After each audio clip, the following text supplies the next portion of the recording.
all, thank you very much for your question, Emrat. It's a very good question as well.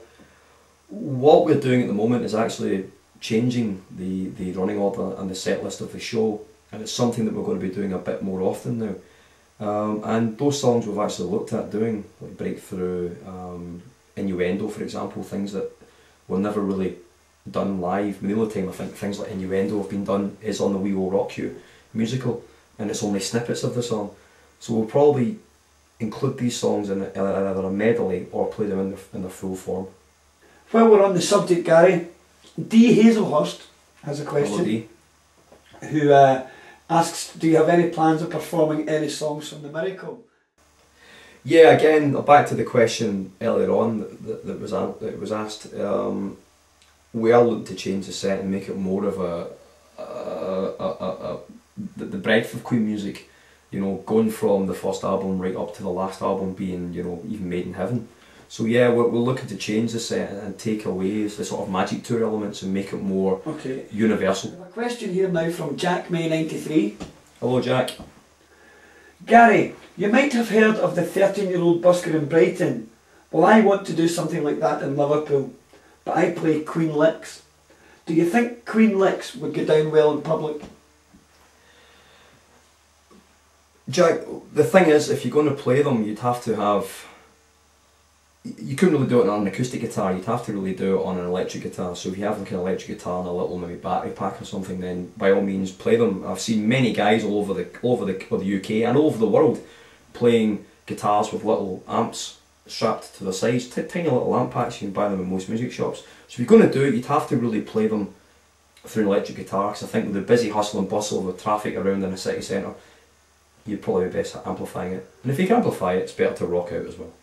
So for the benefit of those who don't know what licks are, could you first of all tell us what licks are?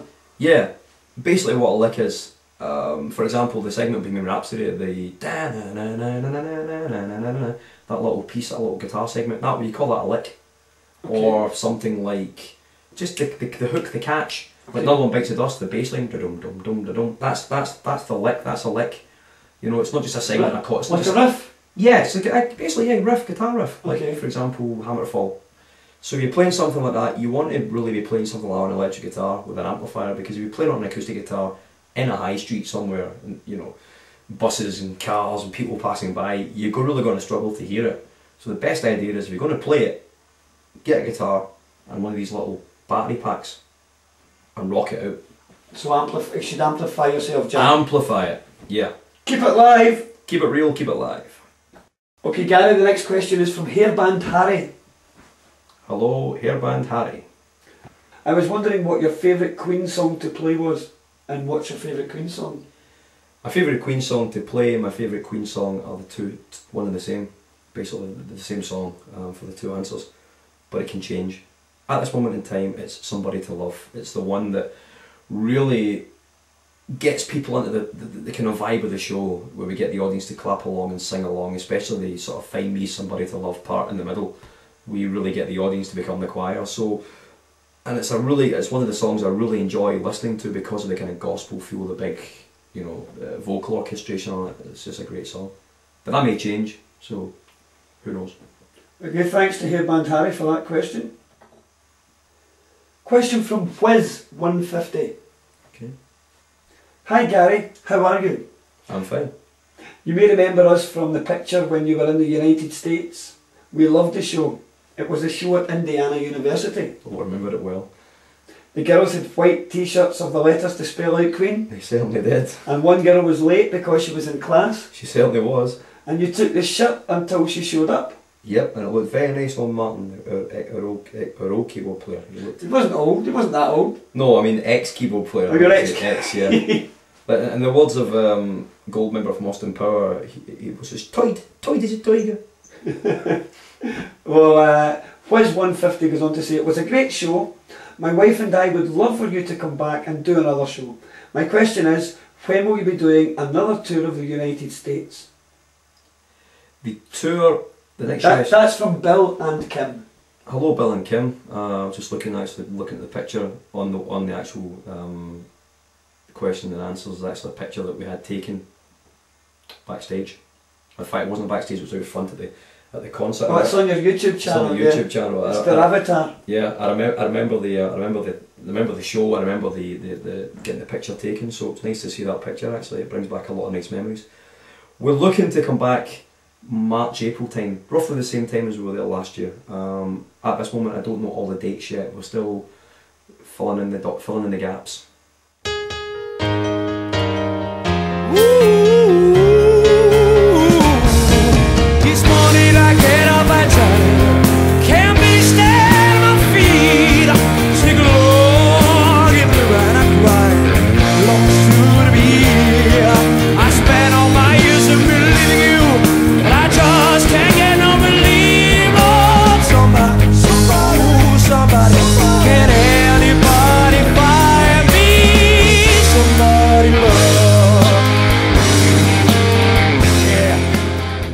Thanks for your question, Soupy Woman.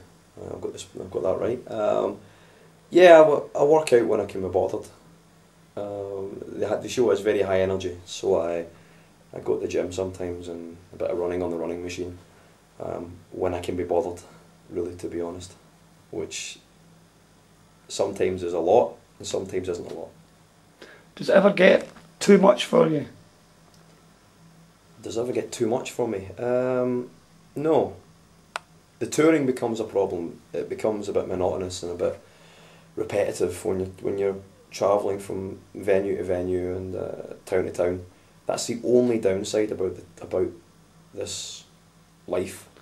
I mean, the performing's amazing, seeing the other places is amazing as well, but the actual travelling between shows can sometimes be a bit of a pain. Bit of a pain.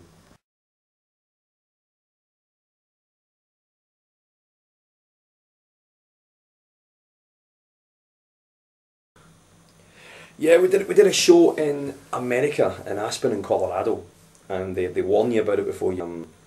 Oh yeah, it's high altitude. Oh, it's low oxygen, and you go along and nothing prepares you for it because it is like running up a hill in glue.